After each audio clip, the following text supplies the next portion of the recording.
issues that are between a husband and a wife. I know for me, I need that connection. So the sexual connection isn't necessary. It's not, for me, it's not all about sex. It's about, I've got to have that connection with my husband. I'm a connector in any kind of relationship, but with him, that's a part that has to happen. But looking at that a little bit objectively, I think that could really help some people. Yeah, and I think it can, you know, what's hard too is that, like, in the moment, like, let's say there's a couple, like my friends who I've talked to who have been married, you know, more than 10 years, like we have been, you know, we're coming up on our 15-year anniversary. Wow. And they're wondering, how do we get there? And because every time we have this conversation, XYZ happens, and then there's a fight.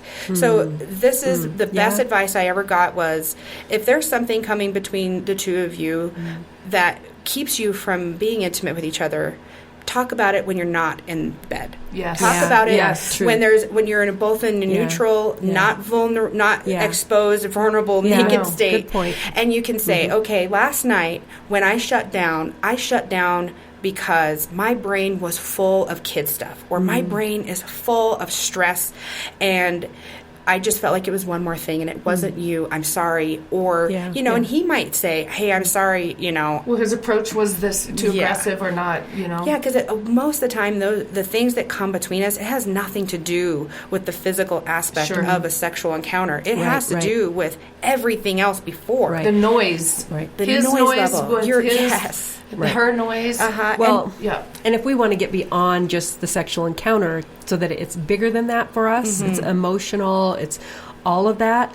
And you have to be ready to hear hard things too. You have to know that. Both parties do. You know, he may say it like he might not be able to say this in words, but I think women have to understand that when your spouse or significant other is coming towards you in a sexual, you know, way, that's usually a bid for connection. That's usually him saying, I need you, and I love you, and I'm so stressed out, and this helps me. But you also have to say, okay, you know, you recognize that.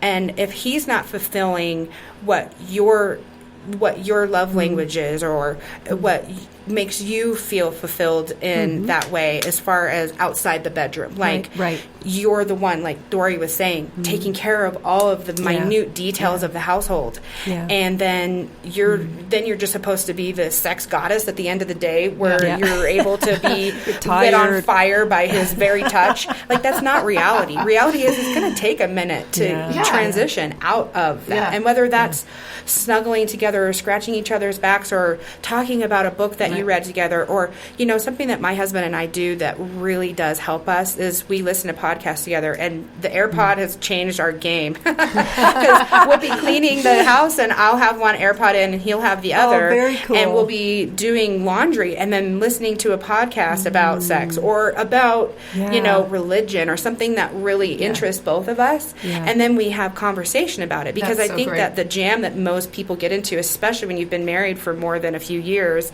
is that you don't have anything left to talk about except for the things that cause you stress, whether it's work stress for him, kid stress for us, or both, because a lot of women are playing both roles. You know, I think that, you know, if you can remove yourself from those things, especially before you get into the sheets at night, is to talk about something that separates you from those really specific roles that you find yourself in marriage. Well, and it's an investment. And it's funny how we so quickly stop investing in our marriages. We invest in a lot of other things. We may invest in other friendships. We may invest in stock market. We may invest in whatever.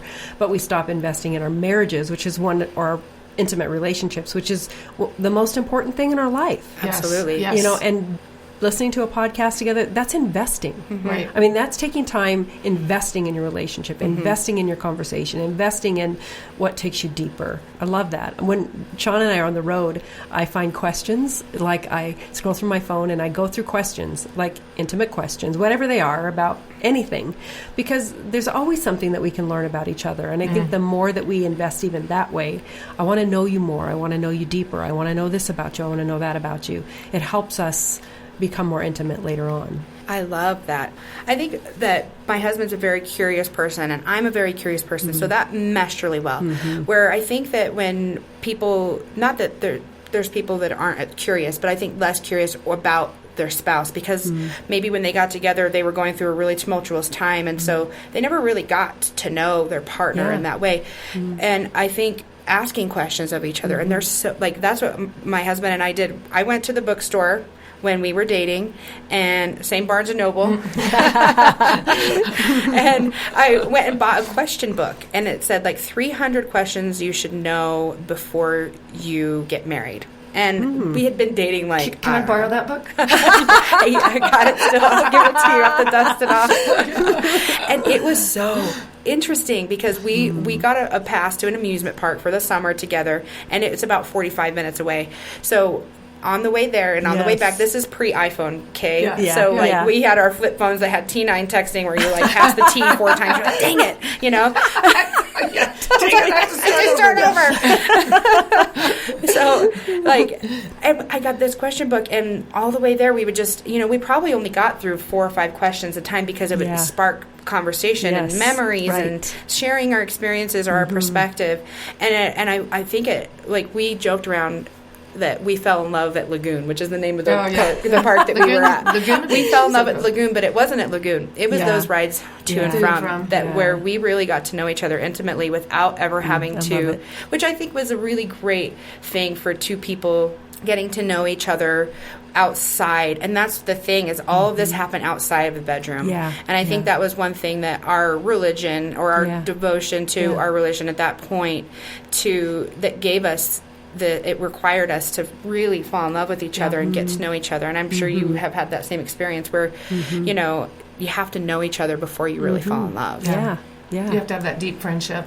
Friendship, where you know each other and care to get to know each other. Or if not, if that doesn't happen, you know, and let's say you meet somebody and you get married fairly quickly and you don't know a lot about them, but maybe the chemistry is all there.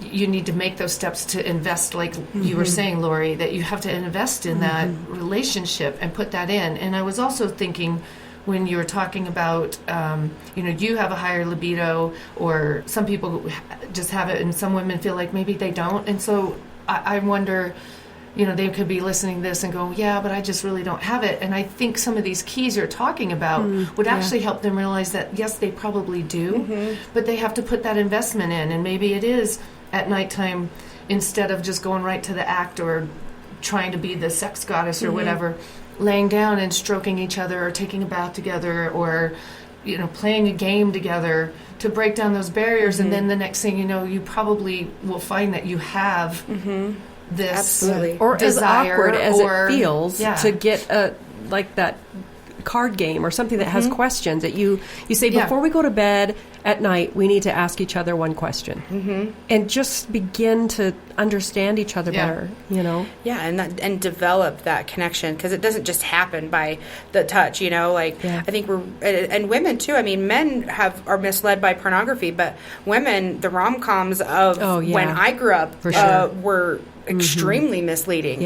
That, you know, things would happen a certain way, and that you would be like swept off your feet, and that all the cares are gone. And the truth is life is hard. Being a human is hard. But there's joy in that progression. There's joy in rising above those things. And there's times when Steve and I have an amazing relationship. We have a beautiful marriage. And there's times where I go, I can't right now. Like, you know, like, I just can't. Like, you just can't. And that's okay. And you have to know, like I think whenever privately I give marriage advice to, like, my cute cousins that are now coming of age and getting married, I'm like, listen, there's going to be a time where you're going to hate his guts. And everybody tells you, don't go to bed angry. Everybody tells you, blah, blah, blah. No, you're going to go to bed angry sometimes. You're going to go to bed and be like, I can't stand this person. And, you know, Steve is an angel, so he never thinks that way. I've even asked him, like, do you just hate my guts sometimes? He's like, no, never. I'm like, ooh, sorry. No. He loves you. He's talked about you to me before, and he loves you. Well, you know how much I love Steve, I know too. you do. He is an angel. I have the best husband, and so I feel like I'm at an advantage there. But, like, I feel like a lot of women have gems of husbands, too, and they require so much of them, and are not getting their needs met in the the specific ways that the rom-coms maybe portrayed they would. Right. Yeah. And so they feel like dissatisfied. Mm-hmm. And I think that the dissatisfaction of women, that needs to be addressed. I feel like I agree. They need to, you know, like I have another friend in particular, another bunco friend who I love my bunco group. We can have these conversations and it's in a safe place. Great, yeah. And of course I will never betray them by saying their name or specific situation. But, you know. But Susie. But little Miss Susie. I'll call her S. Nelson. No, Susie N. I'm just kidding. But, you know, she has, you know, she described herself as somebody who's low desire, another person who said that she could just never have sex again and to be just fine.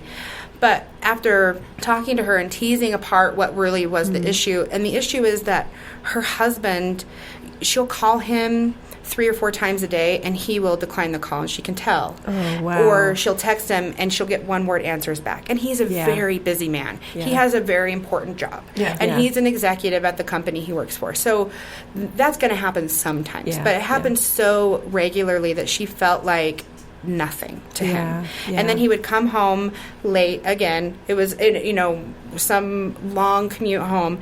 And then she felt like all her job was to lay there and receive whatever it was that he wanted to act out on her. And that's not a desirable thing for a woman. Yeah. Well, no wonder she doesn't have a desire. Right, and so that's why I said, like, instead of saying I'm a low desire person, I think we need to really address that there, like I said before, there is wisdom in that discrepancy. And there's, and maybe he would say, the constant nagging makes me not want to come home. Yeah. I know that I'm afraid that when I answer the phone, you're going to be screaming at me of something, which does happen when you're both like triggering each other's whatever from your past or from your past relationship with each other. That pulls you further and further apart, where you can't lay in bed at night each other and be like, well, let's dive into emotional connection and sexual fantasy. That's not going to happen. So I think if you can both, like I said, outside of the bedroom, talk about that situation.